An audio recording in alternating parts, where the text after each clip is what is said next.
So, hey guys, welcome to Appalachia's Homestead. It is a beautiful October afternoon. Oh my gosh, beautiful weather. And I'm starting to pull in pumpkins and corn and certain seeds. And I know I get a lot of questions about seed saving. So I'm gonna go over some simple things today or just show you what I'm doing and let's get working. So I just wanna say, first things first, I highly recommend the book Seed to Seed. There's a lot of different books online or resources online, YouTube videos on here that you can watch about seed saving particular things. So today, I'm clearly not gonna be going over like tomatoes or even cucumbers, but I'm gonna hit on some different points of how I seed save different things. It's not hard, y'all. It really isn't. The main thing is just understanding it's a little bit of a time process, okay? But I'm gonna be doing some simple things today. We're gonna talk about it. We're gonna get things in before the rain comes tomorrow. It's time. Isn't it pretty? All right, like I said before, let's get to work.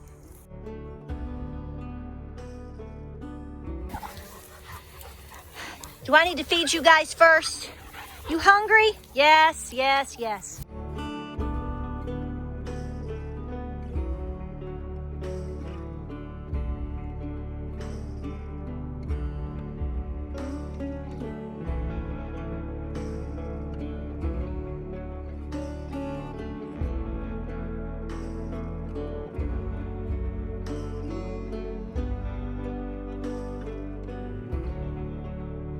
Okay, so we're gonna make this video quick because we have a lot of hay to put up. I finally got the barn put up because I would have had 14,000 interruptions.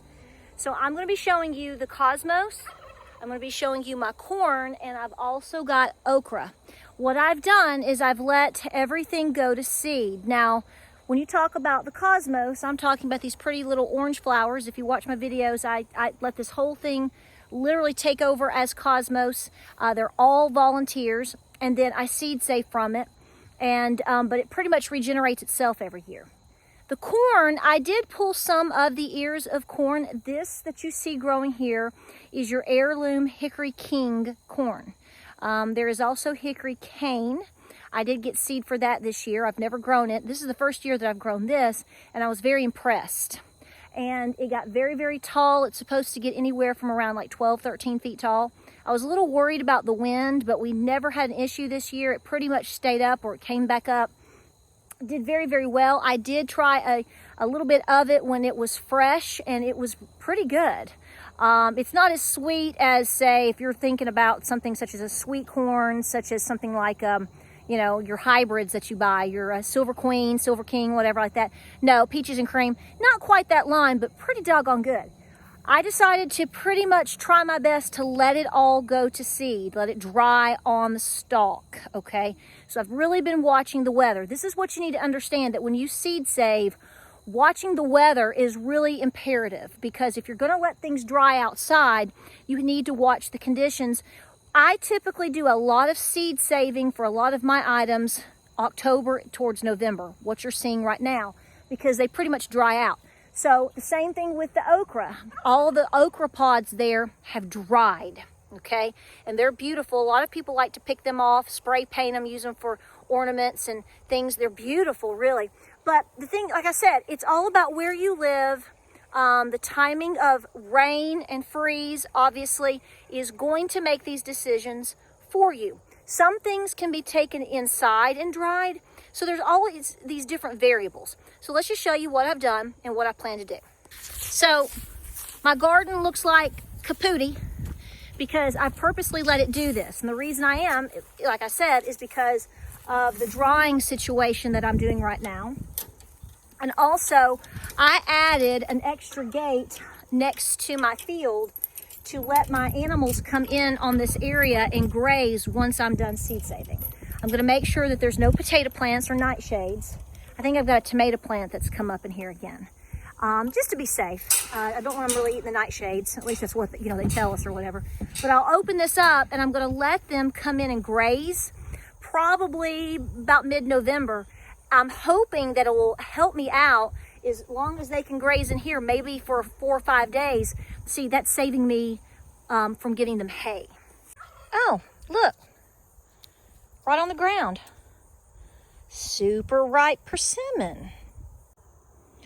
It's a little seed from a little persimmon, but if I had to bet a donut, what do you think?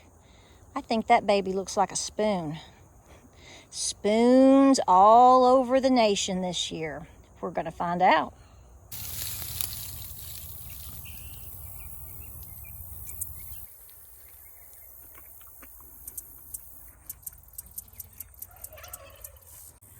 Okay, so I'm gonna film simply as opportunity comes to me because there's so much to talk about, okay? So right here as I enter the garden, which this is what the garden looks like now, guys, I know. I want you to check it out. So this is a cosmos.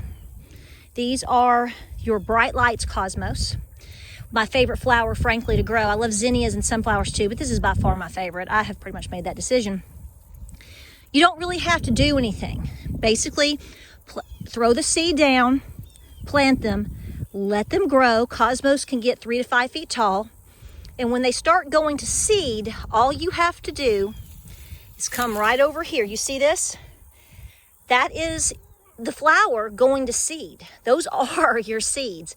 So if you buy Cosmos in a packet or somebody sends you Cosmos in a packet or whatever, you're going to be getting all of this. I've been showing these for years. So this time of year, late summer into fall, depending on the bloom, you literally get all of that, and I collect bowls and bowls of it. The beautiful thing about the Cosmos is if you let them pretty much stay, a lot of times, as you've seen on my farm, let it go, because they're going to come back and be a volunteer. Now, if you're trying to dry corn, please comment down below if you've done this for 45,000 years of generations and you have better ideas than I do. The main thing about drying corn is you let it dry on the stalk, just like so. Or some people go ahead and take theirs in and they pull back the husks. Okay, can you see that?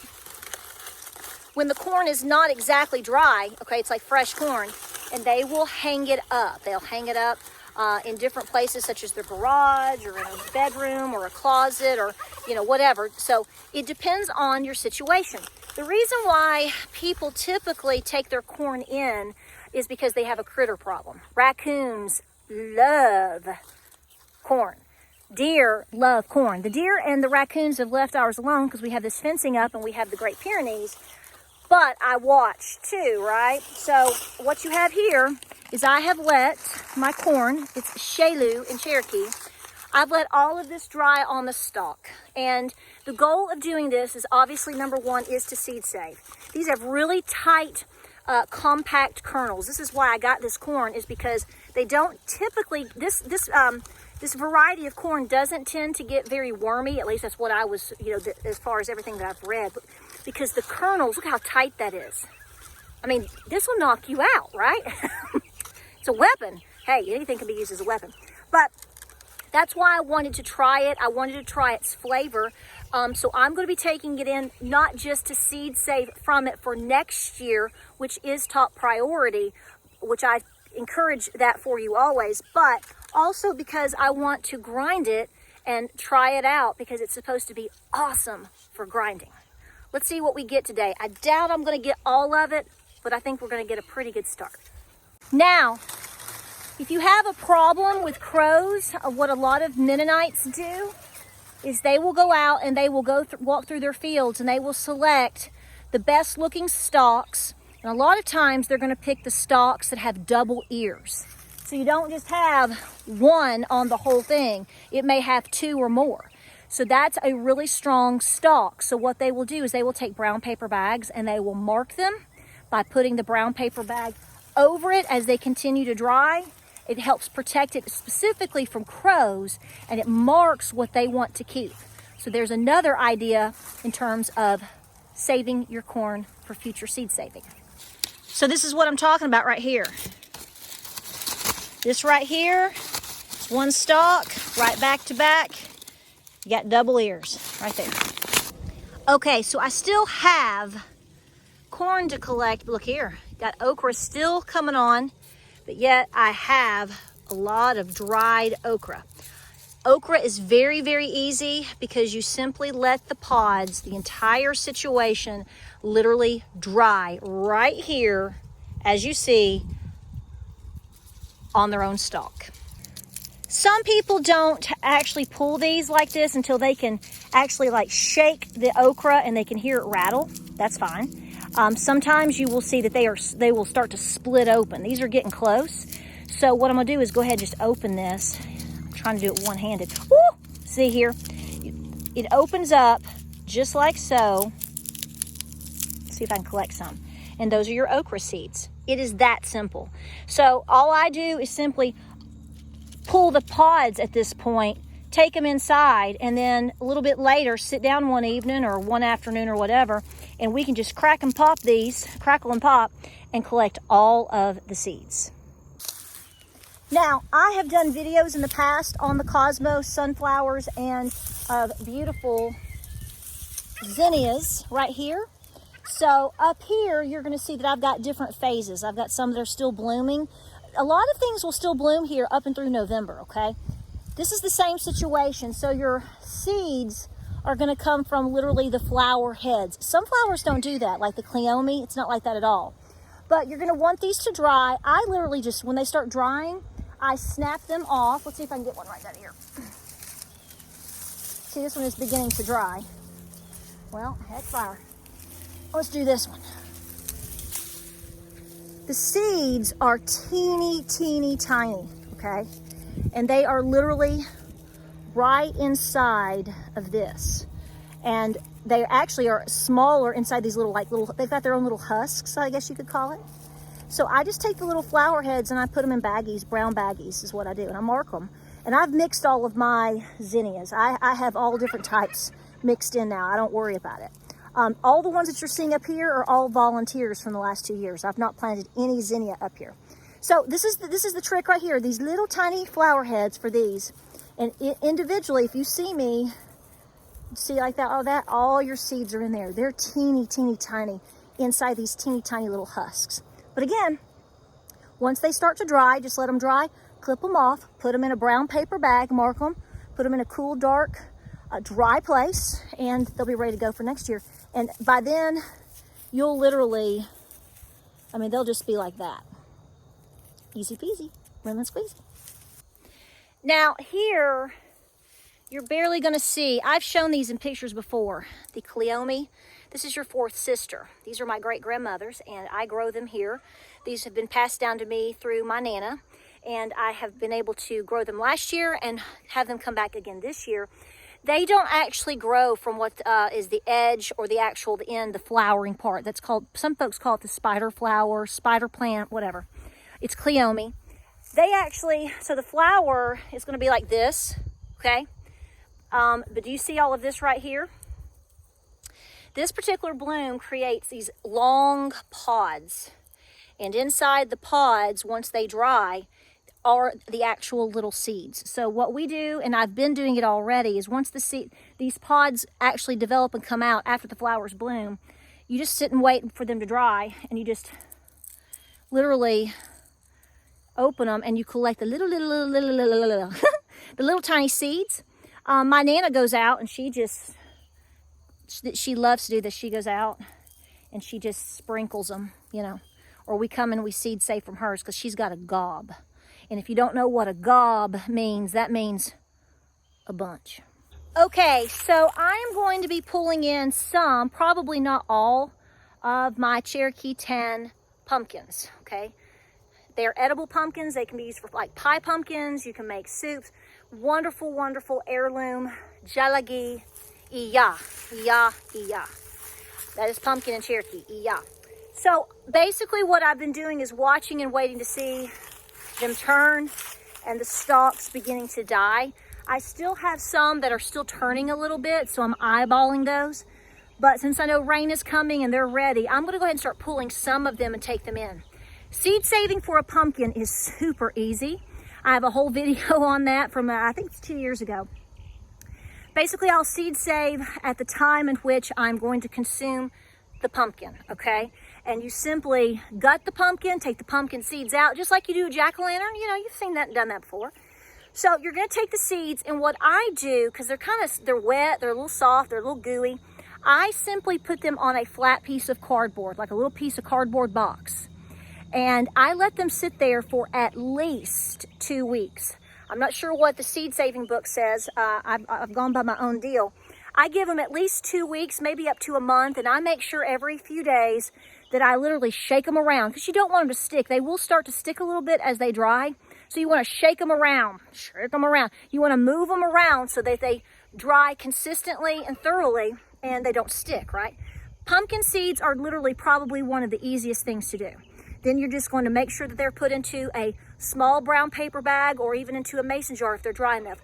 For a lot of, if you're ever confused or concerned about something not being dry enough, you think it is, but you're not 100 on that, put it in a paper envelope. That's why you get your seeds in little paper packs, so that it can absorb any leftover moisture. So I'm not going to pull all of my Cherokee tans, just like I didn't get all of my corn tonight, but I'm going to try to get a good little gob. So this is the case in point. So when I planted these bloomed really late in the season. I was a little concerned. The vine, it looked like I was in a jungle out here, but I didn't have any blooms and I didn't have anything going on. They were very late to come on, so be very patient with these. I'm just going to go ahead and snap it. And I want you to see. Now, some people would actually want the vine to be a little bit more spent than that. But like I said, I'm going to go ahead and take some in and get them going. The end was dry, so I'm going to go with it. Like I said, I still have a few that are still turning.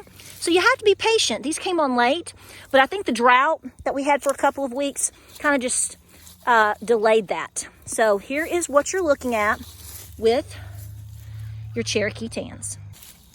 See what I'm saying? Look here. I still have blooms. And like I said, it took over. They came outside of the fence, came over into the yard. Be warned, it doesn't take a lot. I only grew 3 mounds and I'm getting a whole lot of pumpkin. Now look here. This was a different type of zinnia that I got this year. These were the, oh gosh, what are they called? Sahara. I think a Sahara red. Don't quote me on that. But what I'm doing, look here, late in the game, I've got a bunch of new ones that have come out. I thought this was done. It's clearly not. So I'm watching these dry. And like I said, what I do simply with any of the zinnias is I simply just take off the flower head and I put it in a brown bag. This will be marked all on its own, unlike my other zinnias, because they are a beautiful, look at that scarlet, rich red. They're not as tall. They're kind of a petite flower, but man, you talk about some va-va-va-voom.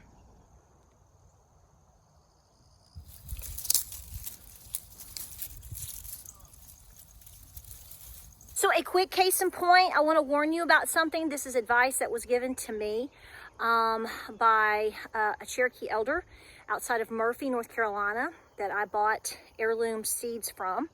That particularly if you're going to grow different types of pumpkins and different things like that, you know, what you do is your business at home. But when you buy seeds, you want to make sure that that is the only, like say for example, I don't have any other pumpkin growing on my property. My property is not big enough to do that. So you need to investigate the distance on that. So in other words, my seeds are pure. So if you're buying any type of Cherokee tan seeds from a source, you need to question if the seeds are not a hybrid when you get them. Because if you're growing different varieties of gourds or squash or different things, you don't want anything to cross-pollinate, okay?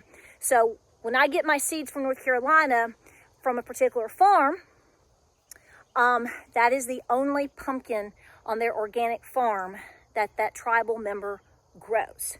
So just to give you food for thought, like I said, if you're going to eat it and not worry about it, that's fine. If you intend to sell it, be very careful. Make sure you're doing the right thing. And if you're buying, make sure that it's, you know, a one source situation in terms of the actual seeds themselves. Now, I'm going to stop real quick and I'm going to come over here and I'm going to show you something because I get a lot of questions about beans. Green beans, whether they are a pole bean or a bush bean, it's going to be the same situation. Just like with the okra or with your corn. You let them dry on the vine. You let them dry on the bush, okay? So right here, for example, are Anasazi beans. These things are crispy critters. Look at that. So I didn't pick any of these this year to really consume. I wanted to try to get back seeds for next year or even possibly the year after, obviously. So this is what I'm saying. You may not have a whole lot of seeds of something that you have for the first year that you're growing. Just like with the pumpkins, I'm like, you can put out a bunch of seeds. The goal is if you get one pumpkin or if you get just a handful of beans, then you have won, okay? You may have not had a huge harvest this year to eat and to consume or can, but if you really look at it, you won because you planted something, it grew, it lived, it produced, and now you're getting back tenfold from just one thing. Just like I've told you before, if you cut open a pumpkin, my goodness, if it's a really nice, healthy pumpkin, you might get 40, 50, 70 seeds out of one pumpkin. So if your expectation was to have 50 pumpkins and you only got one or two, well, enjoy one. Actually, you would be able to enjoy them both, but my point is seeds save from them. You could consume the seeds, but I'm just saying, you're winning. So don't ever look down upon your garden. If you don't get a huge yield, switch gears and go, okay, I'm not going to be putting a whole lot in the canning jars. I might get a meal or two, but what can I seed save from this? Next year's beans.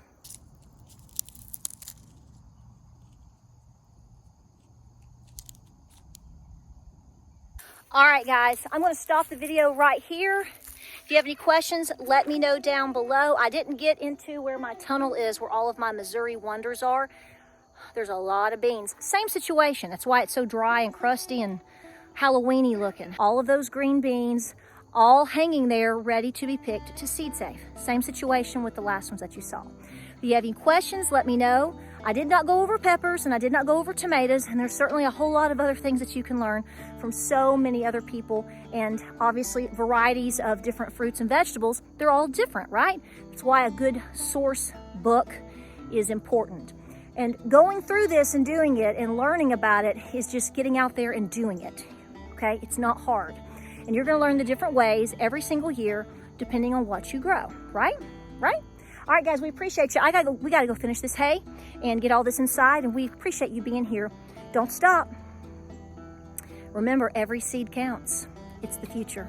Like, subscribe, and share, and guys, we'll see you on the next video.